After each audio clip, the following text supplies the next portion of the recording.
You're, of course, extremely prolific. You've written so many books. Have you ever started in on a book and then realized this just isn't working? I had an idea one time for a story about the ladies' room at Stapleton Airport.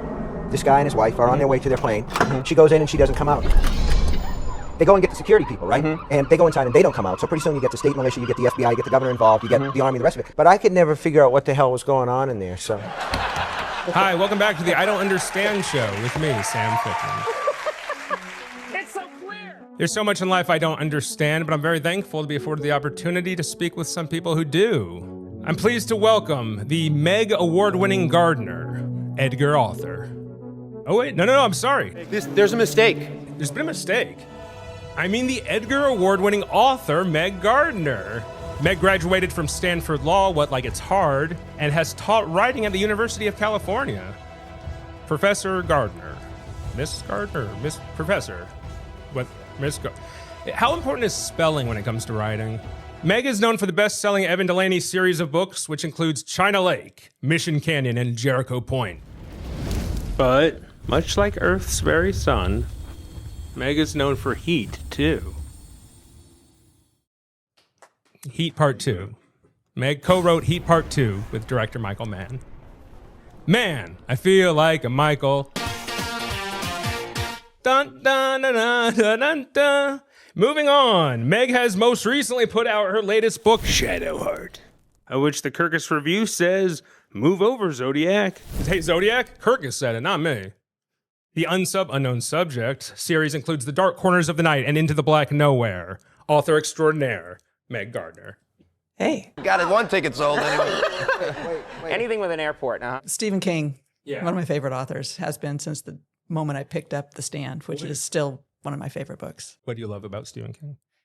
He is America's Dickens. Americans what? Dickens. Charles. Oh, Dickens. He's like Charles Dickens for And what 20th does and Charles Dickens represent? I've read plenty of him, but He was an amazing storyteller who has remained as an important figure in documenting life in 19th century Britain. And Stephen King is going to be the equivalent, someone who writes about people from all walks of life with incredible authenticity in a gripping way and in a very terrifying way that makes you want to pick up the next book as soon as you finish one. your books are gripping and terrifying as well.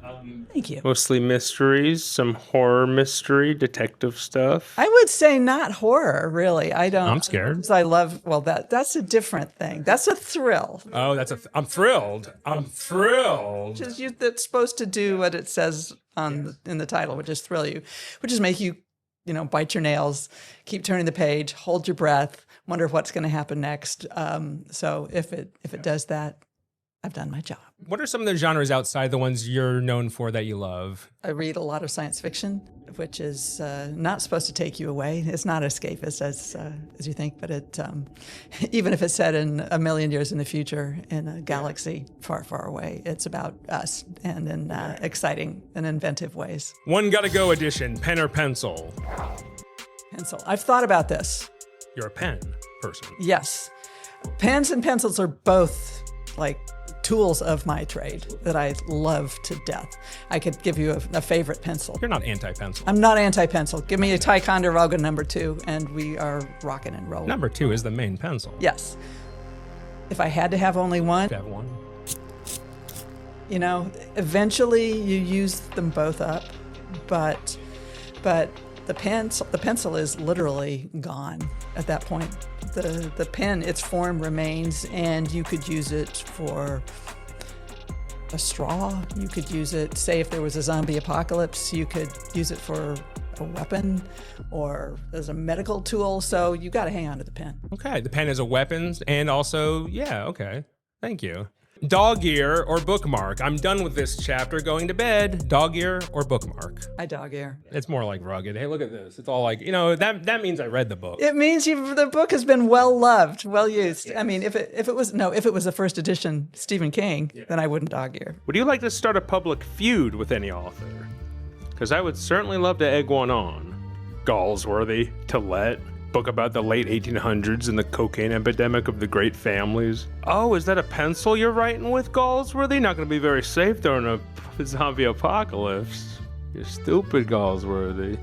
Does listening to an audiobook count as reading the book? Yes. Thank you. Am I allowed to say I've read Blood Meridian even if I paid another man to read it to me and he did the voices? Why not? I've read Blood Meridian. Yeah, I read it. It's scary. The judge dances at the end. Who knows what that was about? Visceral excitement and dread. Dread is a great emotion to try to. Yeah.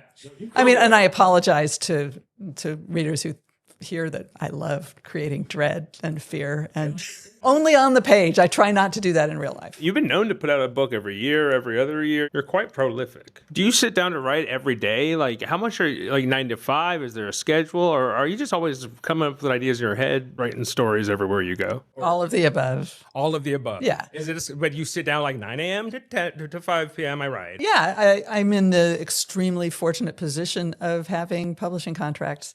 And believe me, there's nothing more motivating and inspiring than a deadline. Oh, sure. So I have found that to be both the case, but also sometimes not the case, where I've passed up where I couldn't agree with you more. I finish everything on my deadline. If anyone's watching this who will hire me in the future, I always finish things on the deadlines. Yeah, I mean, you probably write a lot. I mean, like Stephen King, he's probably writing all the time. you're thinking about it. Ideas are everywhere. They're in the air. They're, they just seep in from everywhere. But if you're working on a big project, a novel, a screenplay, whatever, then you've got to put in the work. Yeah. So yeah, I write every day, Yeah. and depends on what stage of the process I'm in.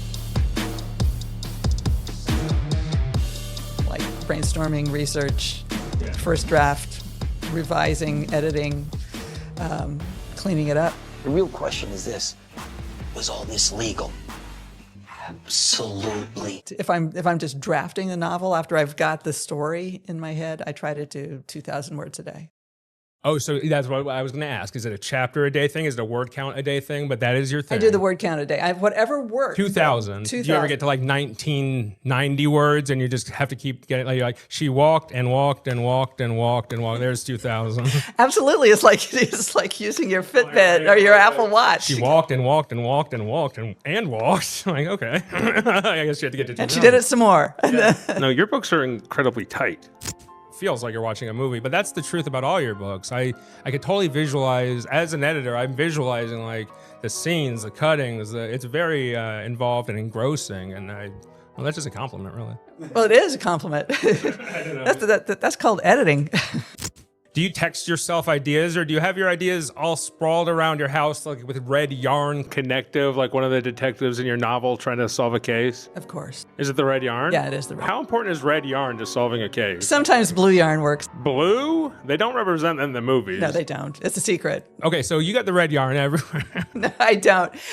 All pointing to one I thing. have. I write notes everywhere on Post-its, on paper towels, Yes, on receipts that from the grocery store, also on a computer and on a legal pad. And you have a pen or pencil on you all the time. Do you have a favorite kind of pen? Great question. It's a Uniball fine point. Do you fuck with fountain pens? No, you might be like very suave and Oh, yeah. dexterous, but for me, it's like wrestling a squid. And yeah, that's what it looks like. But it's all over my hands. How do you decide when a chapter is over? Is that a storytelling thing, time for another scene? Or sometimes it could be in scene? Or is it just when you're tired of writing that chapter? Are you like, chapter 9, I've had enough of you now? Time for bed. Is it bedtime when chapter No, is you never over? want a chapter to end at like making people think it's bedtime. Oh, really? No, you have to. Oh, next page. I gotta read. Precisely. If you Cliffhanger. yes. Chapter end at Hanger, cliffhanger. revelation, secret, something's got to change, and you've got to make it as tight as possible, because if you end a chapter or even a scene with your characters, calmly getting a glass of warm milk and sliding under the covers and turning out the light, that's what your readers are going to do as well. So it should never feel like an ending at the end of a chapter. It should feel like, what is next? Exactly. Cool. Yeah, because I would write, and then they go to bed because chapter 9 was long, and they're... Thank you. That was a great answer. I'm going to drink water, and we're going to continue along. How long has it been going? Does it say? Are you a true crime aficionado? Like people who watch documentaries about murders? Or are you like, I like making stuff up? Like, I'm not going to sit around watching these actual horrors. Or do you get inspired by them because they are the reality of life, the horrors? I do watch true crime, listen to true crime podcasts, read true crime books. My UNSUB series, all the stories, all the books have been, I will not use the word inspired, but they've all been sparked by actual cases, because those are the events that have lingered in all our minds. So your first novel is China Lake. China Lake is my first published novel. What inspired you to make that move to start writing China Lake, or to go for it as a writer? A sense of panic that if I didn't do this thing I had dreamed of since I was small, which was write, that I would live my life unfulfilled in some way, and that I would give up this thing that felt like it was just intrinsic to what I wanted to be. So I knew I was going to have to try to do that. And while I was practicing law, while I was teaching at the university, while I had three very small children at home, which that was me. Like when I have kids, I'll have all the time in the world to write a novel, which is, like later you're getting the pudding out of your hair, and you haven't gotten dressed in 3 days, and you're like, I don't know what I was. That sounds like when I was writing, what it was like, not getting dressed for days. And the pudding in the hair, don't lie in front of Meg to seem cool. I started writing short stories, short magazine pieces, anything to just see if I could just write something that wasn't a legal brief or a memo or grading papers for students. I thought, okay, this is going to be my one chance I took it. I had better put up or shut up. So I wrote a novel, and that one is still in a trunk. Oh, like Harper Lee, the hidden novel that nobody has heard. I've buried it deeper than her, really? so that it will not be excavated. The ancestors can't They cannot. post They it can't one day. boost. They can't boost it. His No. Finch was a racist, also. Great, terrific. At the time, I thought, this is the greatest novel ever written. Oh, it is. You're very kind. Well, it's true. I mean, I was a writer from some time, and there is a thing, at least for me, where like at 4 a.m, you feel like you're writing the best thing of all time. They're gonna have to invent new awards to give me for this. This is the smartest. Why has nobody written this before? And then you wake up the next day and you read it, and it seems like a baby wrote it. Or like not just a baby, but like a bad baby, a baby who sucks at writing. Why does that happen? Why at 4 a.m. did I think I was gonna win a newfound award for this? There was probably something in there that was worthwhile, that was just being drawn out of you in the liminal space Follow the between, thread. if you pick up your pencil or that fountain pen was probably what just made it not turn out to be as clear and brilliant as it. It was too smudged. It was smudged. Maybe I'm having too much fun with the fountain pen. Loading it, getting it all over me. You smudged it like a baby. So There's applesauce on those. I had the first novel. Yeah.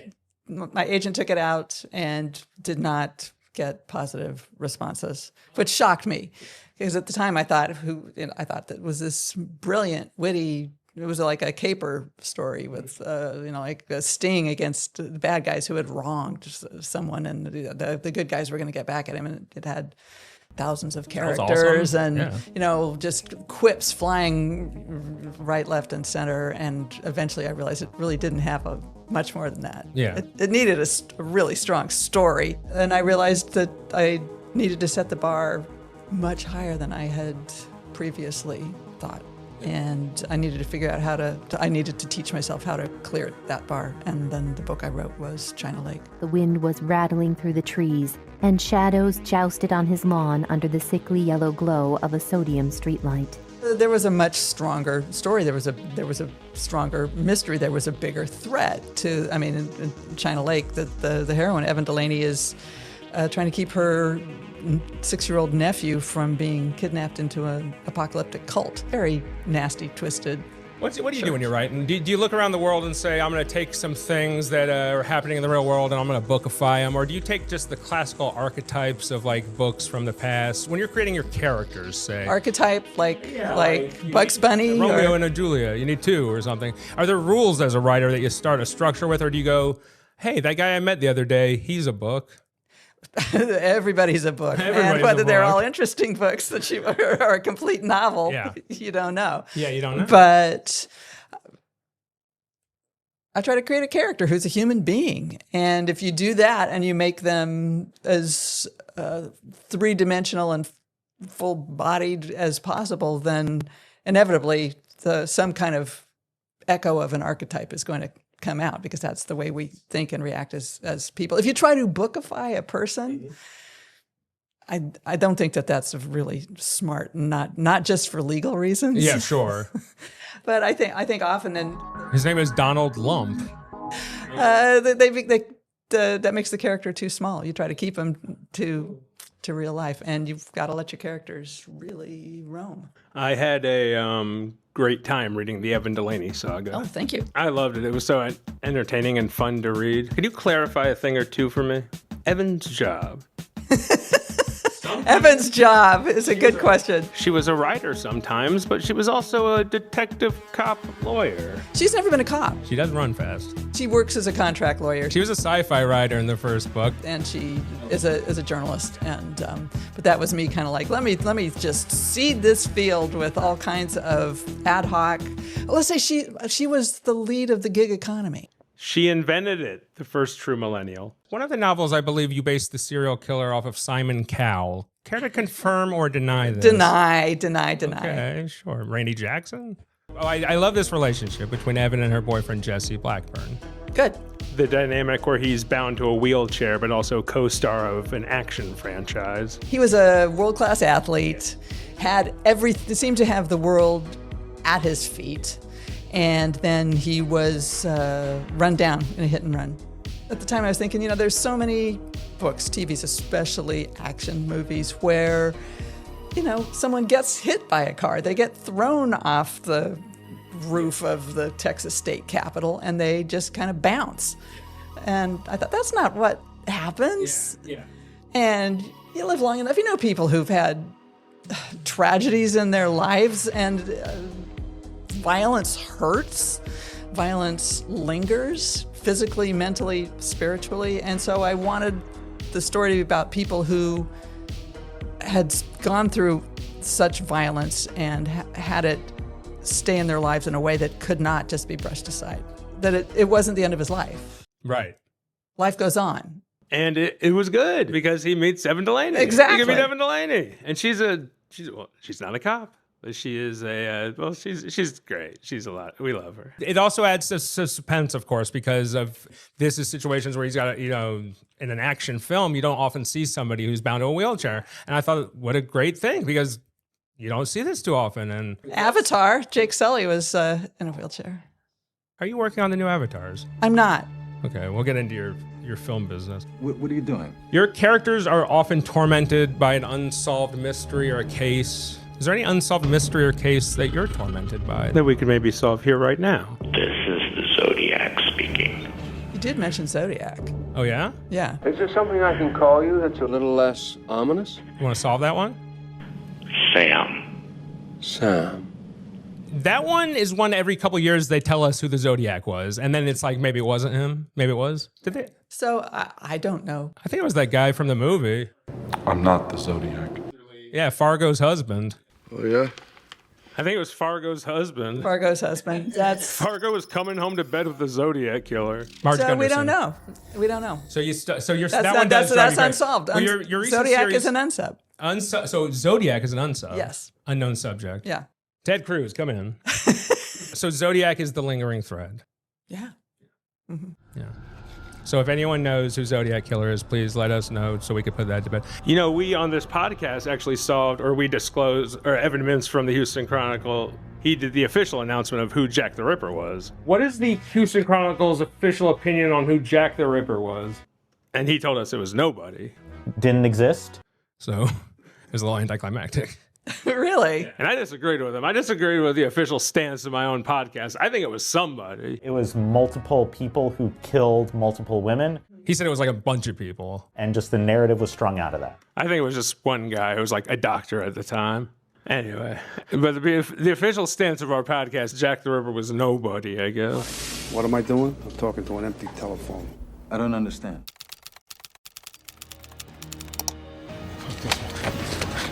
Red light, Max. Hold on. You cut it. Yeah. You cut the guts out of what I said.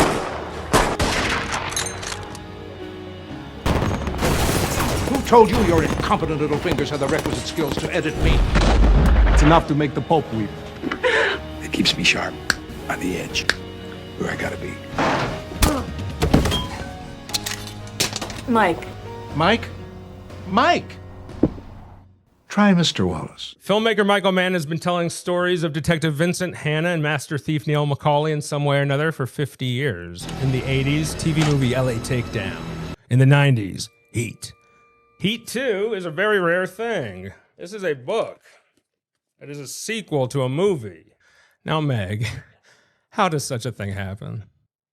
In a wonderful way. Take me through this process. Okay, Heat, the classic film starring Al Pacino, Robert De Niro, Val Kilmer, Natalie Portman. But the movie takes place over the course of a few weeks. And, it's a cat and mouse game between this master thief and the detective who's after him. And it's not predator and prey, it's really predator and predator. These two guys, Vincent Hanna, the cop, and Neil McCauley, the master thief.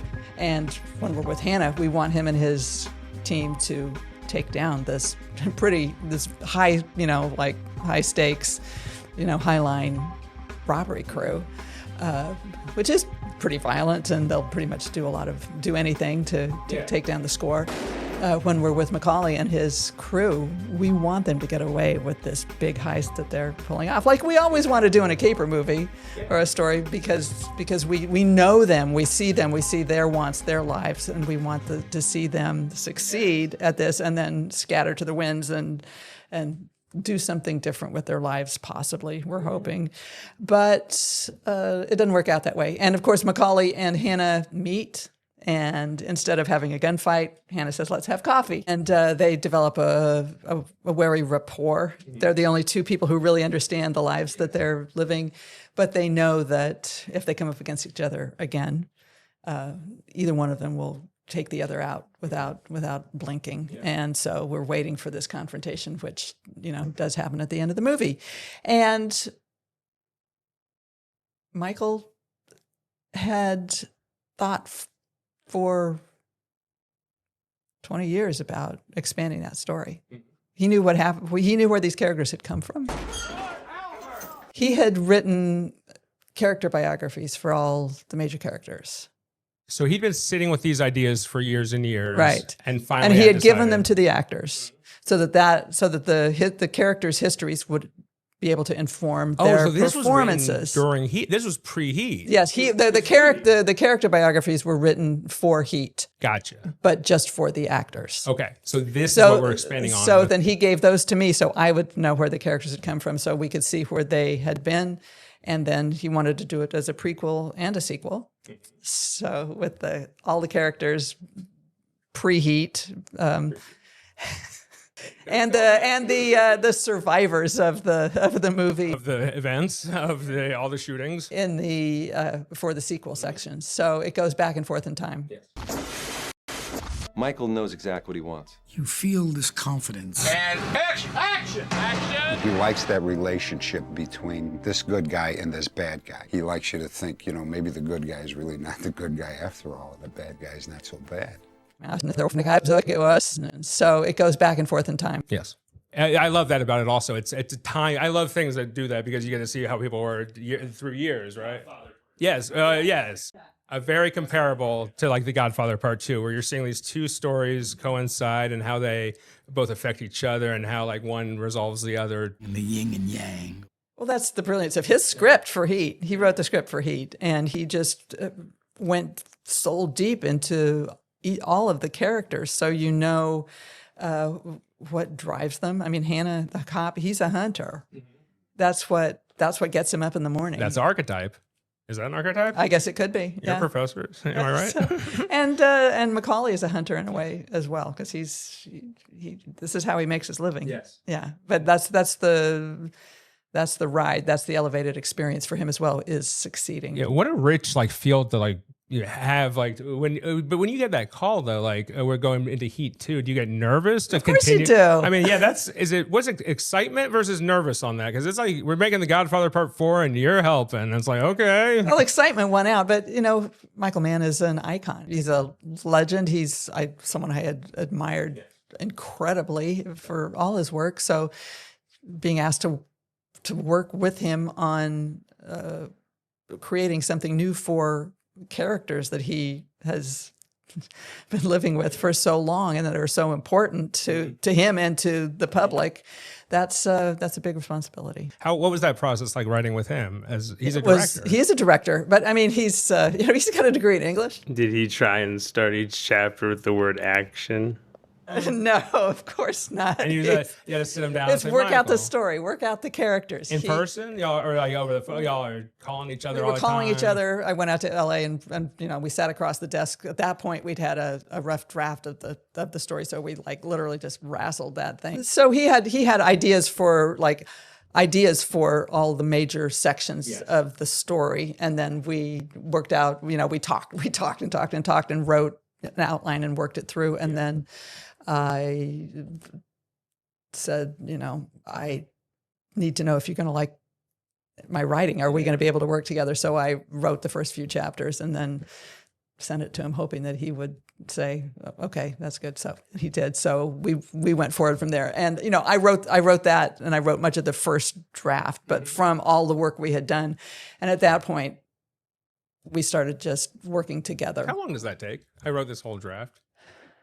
For Heat 2, which is a pretty meaty book. Well, let's say from the time of we first spoke until publication was just over 2 years. We went through several drafts. I mean, we'd each written and rewritten every single word singularly and together and revised it. And was it different than your normal process?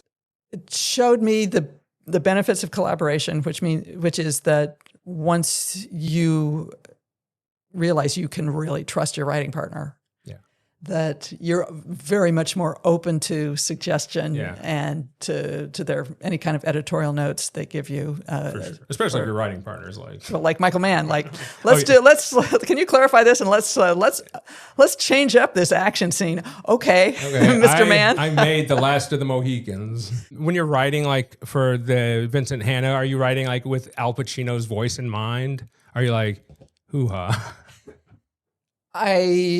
Of course, I had Pacino's face and embodiment in my mind as I was writing the book, but it was the character, and Michael knew these characters, and he's like, you've got to get the dialogue right.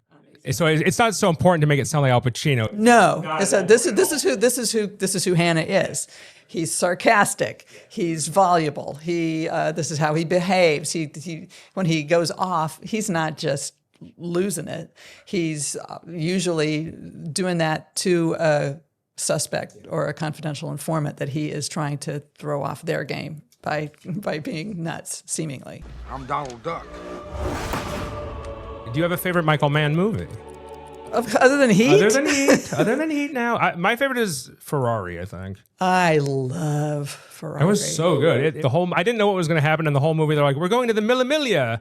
And I was like, all right, go. And then they go to the Mille Miglia, and you're like, they should not have gone to the Mille Miglia. That is insane. It's dramatic, and it's all true. Exactly. It's one of those movies where I'm like, well, this surely didn't happen. And then, of course, it all happened, and it's terrifying. Anyway, I love that movie. Adam Driver and Penelope Cruz are just stunning in that movie. Sure. But you know what? I think he was so smart to work with somebody who is a brilliant writer in this field, who knew what to do, because sometimes people who aren't from the book world will come to the book world, and it's a different beat. I mean, it is different. You can't just put all your ideas into a book and make it entertaining. Right. That's what you do. And I had to figure out how to translate what works so brilliantly for him on the screen onto the page. Your books have this where they're very detail oriented, very procedural. Like I feel like I'm embedded with the police. I feel like I'm on a ride along. Do you go on like ride alongs? I did for Heat. I have gone on ride alongs. You I've gone on ride alongs with the Austin Police, Oh. and Michael and I went on a ride along with the LAPD. Are they scary or are they like that Ice Cube movie where they're a little bit funny? Or what's that Ice Cube? Fuck. Wait, who's Ride along, yeah. Funny stuff can happen. Yeah, but it's not that funny.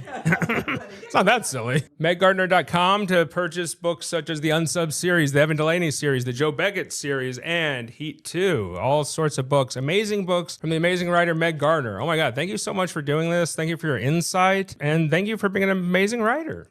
Thank you. I was glad to do it.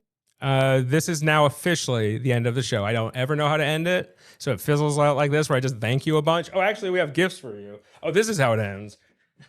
Oh, here we go. As a writer, I have a few gifts, or this one gift for you. I thought Is this it a pen and a pencil? You know what? It isn't. For one, it is a hat. You get your I Don't Understand hat. Fantastic. But here's the thing. New for season 2. We're not just giving people I Don't Understand hats. They also get I Do Understand hats. Very good. 2 hats that no one will wear. So this is like going out to happy hour with my Exactly. husband. One we can swap. Yes. Or for the garbage can. We'll figure that out in the break. We'll come up with an ending for this. That's the fun thing about writing. You can actually surprise yourself because you're like, you don't know necessarily where it's going to go, and you're sort of trying to solve the mystery as you're writing it as well, right? Or do you have a mystery already solved and you're sort of like doing it that way where you kind of... I work out the story ahead of time because I know what happens when I fail to do that. What happens? That I end up way in the weeds, up a creek, no paddle, no boat, no way back. And I'm just lost. So and that wastes time and effort that I don't want to waste, and having to put a book away in a drawer somewhere because, I wrote one story where I'm like, something needs to happen here. Like, okay, we'll have the heroes walk across the street, set of headlights will flash on, and then, the engine will rev and race at them. And I thought, that's really exciting. And that was the last paragraph I wrote because I had no idea. Why on earth were they revving the engine and racing at them? I mean, there was this headlights. Who was in this car? Hey, thanks for watching. Thanks for having me. But that interview was great.